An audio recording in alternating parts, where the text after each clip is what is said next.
2 Kings chapter 5. The healing of Naaman. Naaman, commander of the king of Aram's army, was highly respected and esteemed by his master, because through him Adonai had brought victory to Aram. But although he was a brave warrior, he also suffered from Zariat.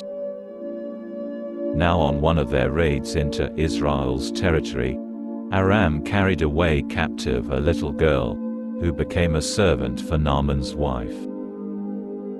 She said to her mistress, "I wish my lord could go to the prophet in Shomron. He could heal his Zariat." Naaman went in and told his lord, "The girl from the land of Israel said such and such."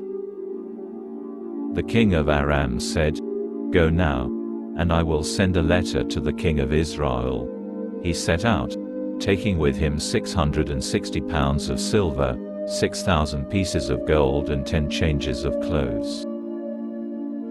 He brought the king of Israel the letter, which said, "When this letter reaches you, you will see that I have sent my servant Naaman to you, so that you can heal his Zariat."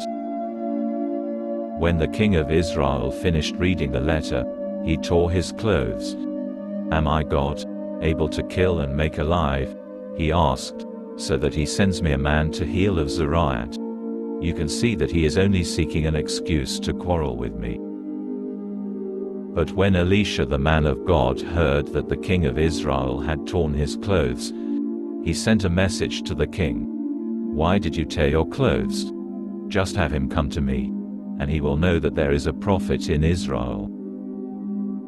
So Naaman came with his horses and chariots and stood at the door of Elisha's house. Elisha sent a messenger to him, who said, "Go, and bathe in the Jordan 7 times. Your skin will become as it was, and you will be clean."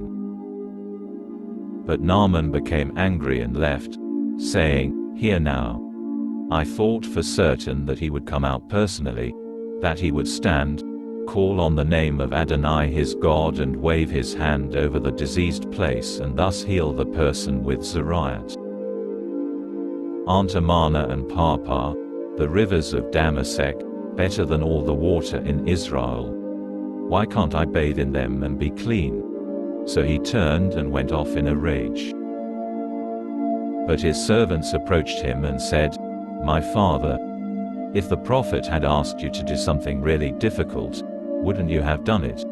So, doesn't it make even more sense to do what he says, when it's only, 'Bathe and be clean'?" So he went down and immersed himself 7 times in the Jordan, as the man of God had said to do, and his skin was restored and became like the skin of a child, and he became clean. Then, with his whole retinue, he returned to the man of God, went and stood before him, and said, "Well, I've learned that there is no God in all the earth except in Israel. Therefore, please accept a present from your servant." But Elisha answered, "As Adonai lives, before whom I stand, I will not accept it." And despite his urging him to take it, he refused. So Naaman said, "If you won't take it, then please let your servant be given as much earth as 2 mules can carry. Because from now on, your servant will offer neither burnt offerings nor sacrifices to other gods, but only to Adonai. Accept this, and may Adonai forgive your servant for it. When my master goes into the temple of Rimmon to worship there, and he leans on my hand, and I bow down in the temple of Rimmon, when I bow down, may Adonai forgive your servant for this."